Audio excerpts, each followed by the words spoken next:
Hi, this is Stuart Conniff from IBM Systems Lab Services.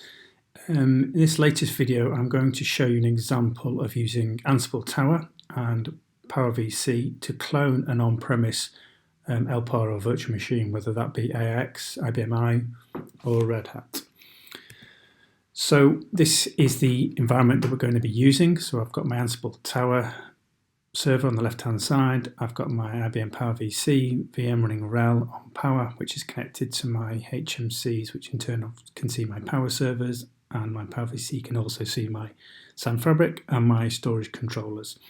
In previous videos, I've shown you deploying a new VM. I've shown you deploying a new VM with prompts for compute templates and network name, and how we can then post-deployment, how we can create and attach new SanDisk. In this video, I'm going to show you how we could clone an on-premise VM or LPAR, whether that be AIX, IBMi, as I said, and obviously it can still be active, and obviously the new VM will be built with new IP and a host name.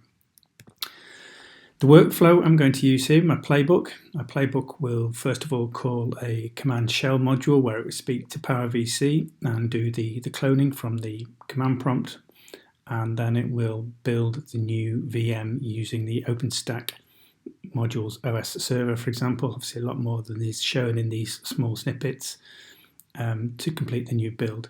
The version of PowerVC I'm using is actually 1.4.2, so the cloning is done from the command line as opposed from the API that's available in version 2. Okay, so let's start the video. Okay, so this is my Ansible Tower GUI, my dashboard here.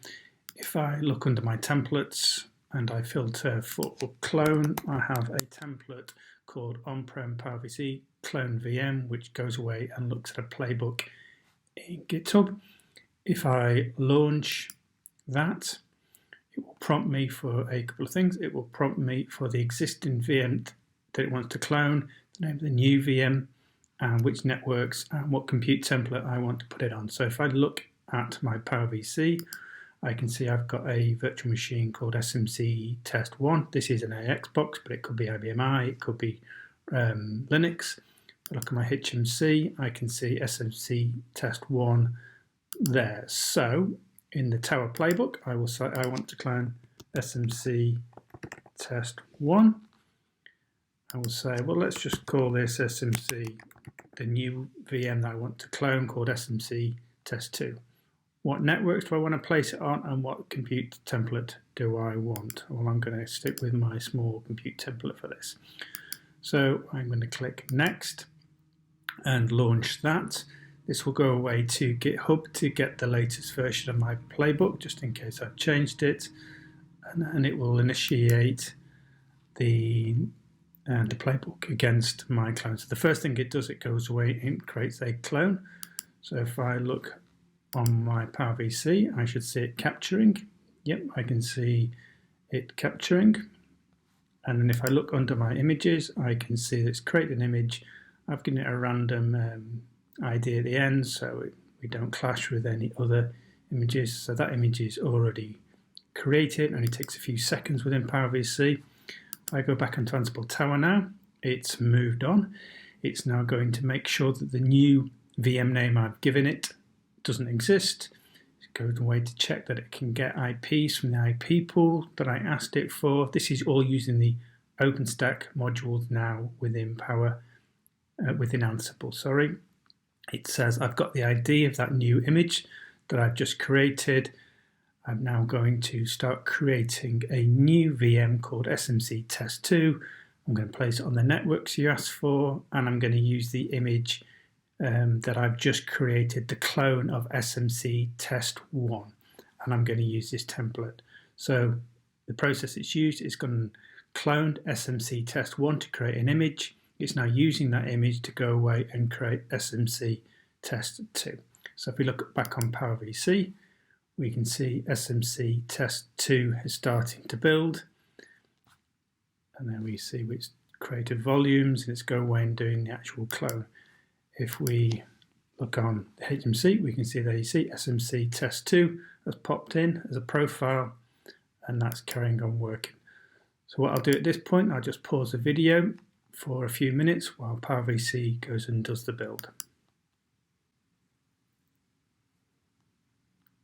Okay, we can see that it's now, Ansible says it's completed the build. It tells me the frame number that it's placed it on. It tells me the IP addresses that it's placed it on, and that the playbook has completed.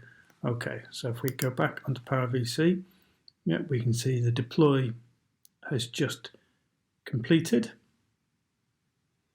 We give that a second to boot.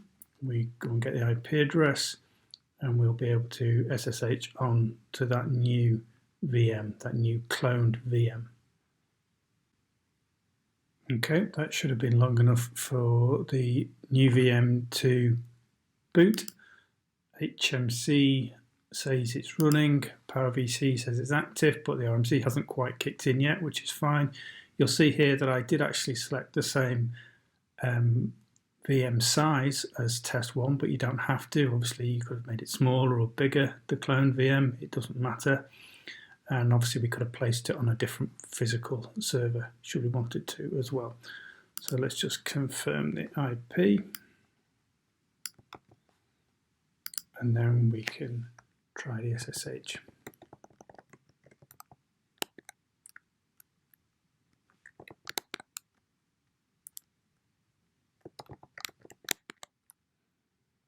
And there we have it. We have a LPAR clone from an original. This could be obviously used if you want to do testing. This could be, again, used, I guess, if you wanted to use a backup, or if you just wanted to do some work on a server without affecting the initial servers. Okay, that concludes that part of the demonstration. Thank you.